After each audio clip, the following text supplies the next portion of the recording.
This court is now in session. The Honorable Judge Steven W. Boyce presiding.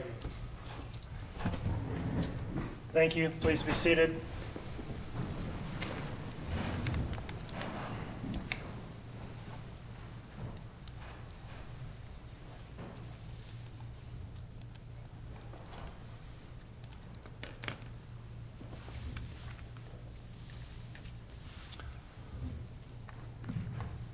All right, good morning, everyone. We'll be on the record on this matter. This is case CR 2221-1623, State of Idaho versus Chad Guy Daybell. Mr. Daybell is here present in court, appearing with his attorney, Mr. Pryor.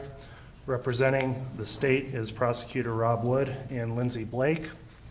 Mr. Pryor, is your client ready to proceed with arraignment this morning? We are, Your Honor. Thank you. All right, thank you. Is the state ready to proceed? We are, Your Honor. Thank you. Very well. This proceeding's being recorded by the FTR recording system. It's also being live streamed on the court's YouTube channel for public availability of the hearing. In addition, in order to allow public access, we do have limited seating here, and that's consistent with our Supreme Court's operating order for social distancing. So we do have people in the courtroom as well, pursuant to that order. Mr. Daybell, as you know, I'm Judge Boyce. I'm the District Judge for Fremont County, and I've been assigned to preside over this case.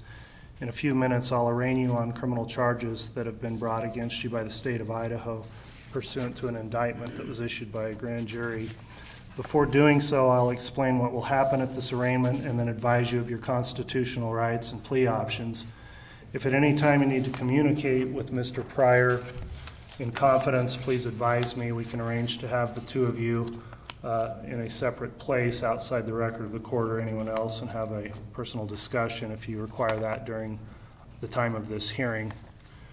In this case, there was an indictment issued by the grand jury on May 25th, 2021, and that indictment sets forth the criminal charges that have been brought against you. The indictment's not evidence, rather it sets forth the criminal charges against you that would be prosecuted by the state of Idaho in this case. Mr. Pryor, have you received a copy of the indictment and reviewed that with your client, Mr. Daybell? Yes, Your Honor, and at this time we will waive formal reading of that indictment, Your Honor. Okay, thank you for that, Mr. Pryor. In a moment then, Mr. Daybell, I will advise you of the charges that are pending against you and explain the penalties associated with those charges.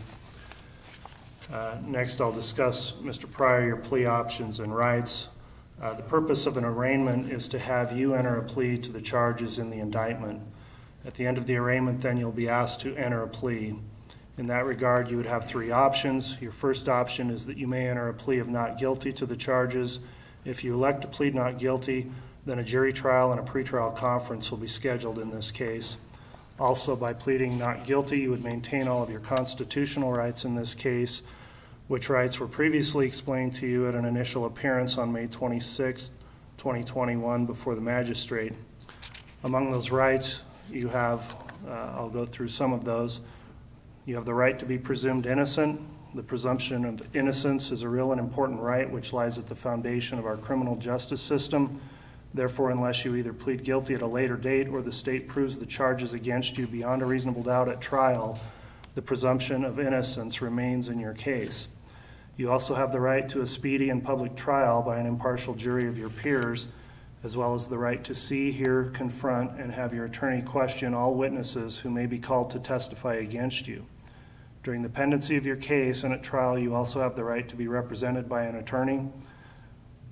As you are in custody, you also have the right to communicate with your attorney at all stages of your case, and reasonable access to communicate with your attorney will be provided throughout these proceedings. At your trial, you would have the right to present evidence in your defense and the right to the subpoena power of this court to compel the attendance of witnesses to testify on your behalf.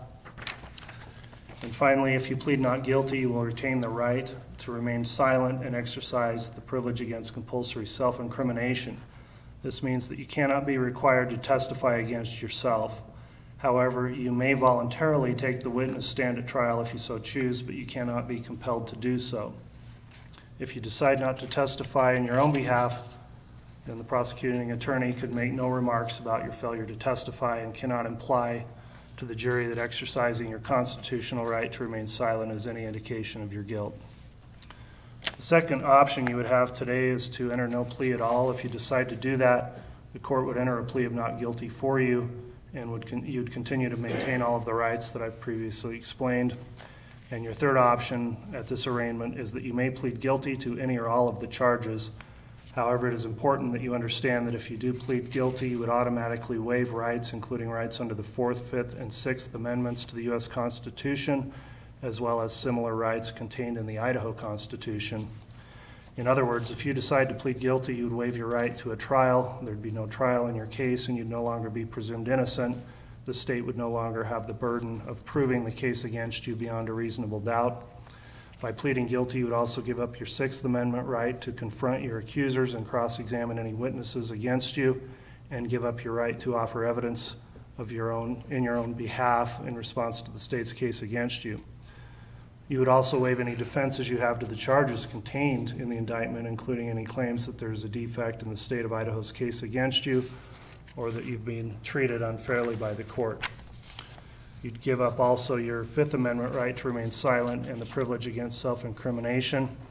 And if you were to plead guilty, you would also be required to testify under oath concerning the facts of the alleged offenses in this case, to allow me to determine whether or not there's a factual basis for your plea, and whether the plea would be made knowingly, freely, and voluntarily, and to determine whether or not you fully understand the consequences of that plea. Finally, you are advised, if you decided to plead guilty, any testimony that you give while under oath concerning the alleged offenses could and would likely be used against you at a later trial if I were to not accept your plea for some reason, or if you later withdrew your plea. It is very important you understand all the rights and options I just explained to you. Before we go any further then with this proceeding, Mr. Daybell, do you have any questions on any of those rights I've just explained to you? No. Very well. Mr. Daybell, in this case then you were brought before this court to answer for the indictment filed in this case, which alleges you've committed serious crimes in that 8 felony charges have been filed in the grand jury's indictment.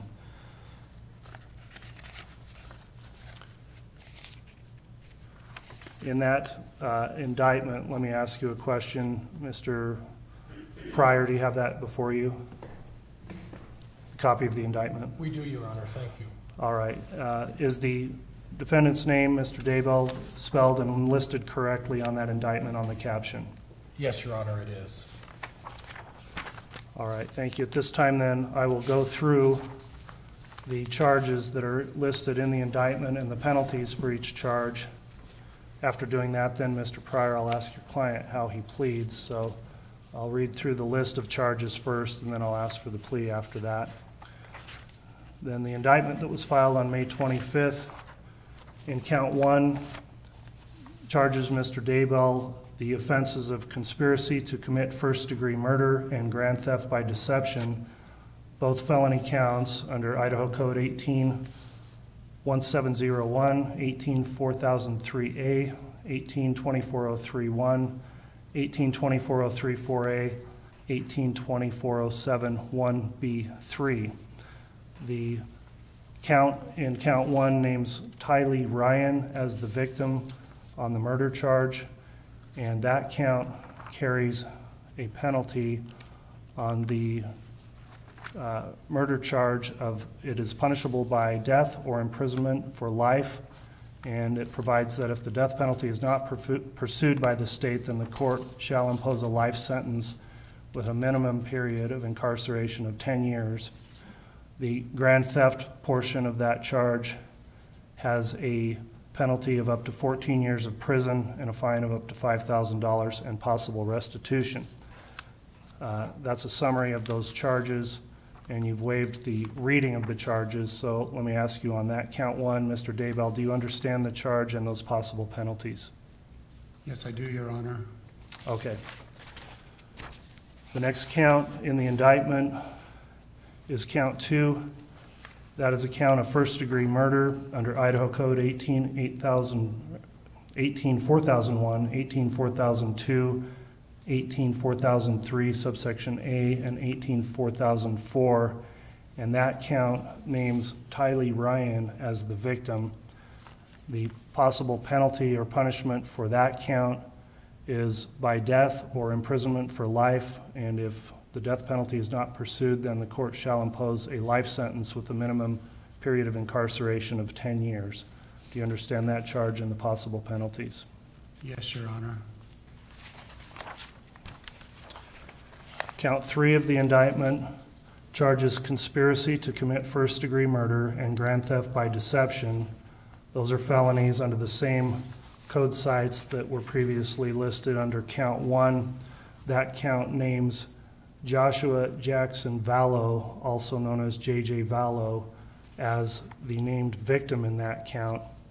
And the penalty for those charges on the conspiracy to commit first-degree murder is punishable by death or imprisonment for life. And if the death penalty is not pursued, then the court shall impose a life sentence with a minimum period of incarceration of 10 years. On the charge of grand theft by deception, that would have a penalty of up to 14 years in prison and a fine of up to $5,000. Do you understand the charge in count 3 and those possible penalties, Mr. Daybell? Yes, Your Honor. Very well. Count 4 of the indictment charges you with first-degree murder, a felony under the statute previously cited, and the other counts also.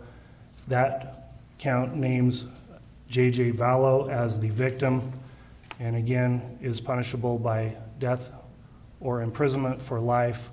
If the death penalty is not pursued, then the court shall impose a life sentence with a minimum period of incarceration of up to 10 years.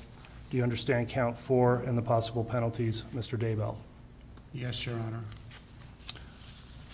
All right, the next count listed in the indictment is count 5, conspiracy to commit first-degree murder. That count names Tammy Daybell as the named victim. It's charged again under Idaho Code 18-4001, 18-4003 subsection A, and 18-1701. And that count is also punishable by death or imprisonment for life. And if the death penalty is not pursued, then the court shall impose a life sentence with a minimum period of incarceration of 10 years. Do you understand the charge in count 5 and the possible penalties? Yes, Your Honor.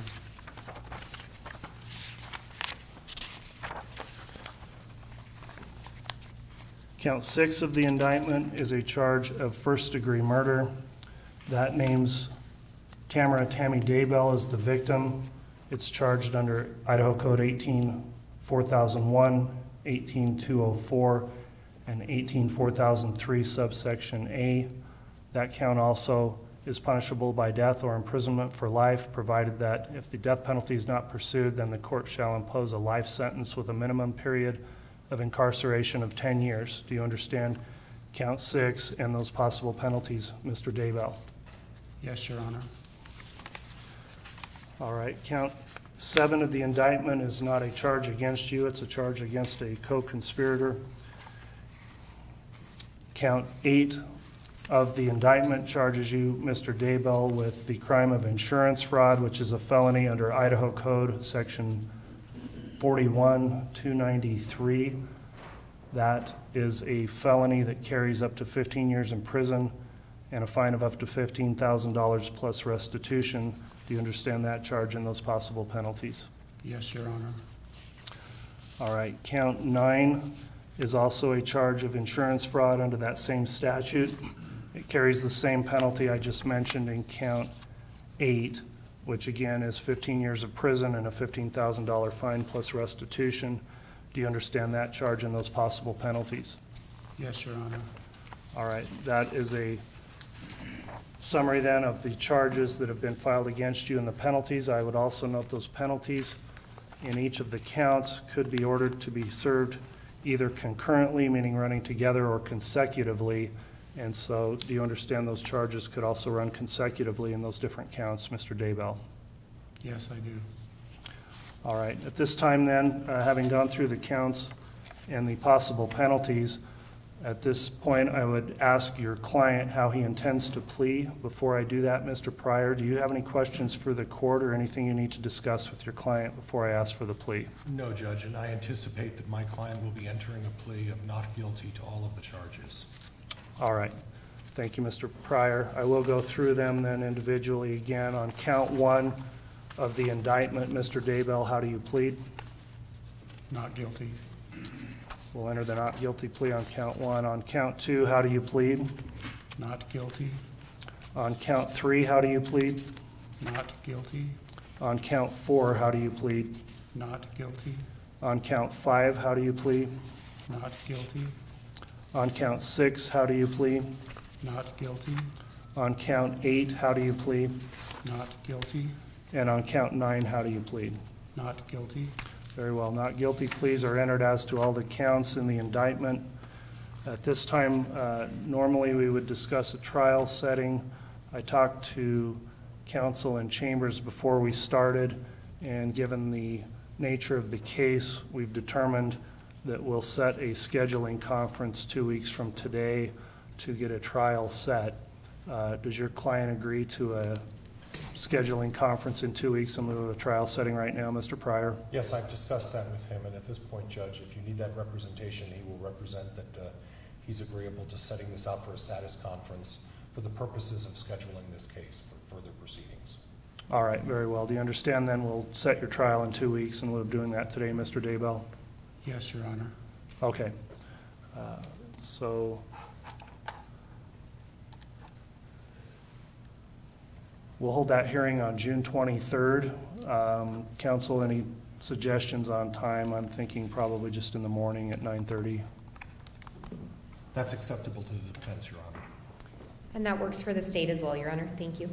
All right. I'll set the scheduling conference for June 23rd at 9:30 a.m. We will conduct that hearing by Zoom. That will not be a live in-person proceeding. And at that time, we will get the matter set for a trial on these counts. I believe that concludes the matters we need to bring up on this case this morning. Then, is there anything further from the state on the case today? Nothing further from the state at this time, Your Honor. Thank you. All right. Thank you, Ms. Blake. Anything further from the defense, Mr. Pryor? Nothing further from the defense. Judge, may we be excused? You may. Thank you, counsel. Thank you, That Your will Honor. conclude the hearing, and we'll be in recess. All rise.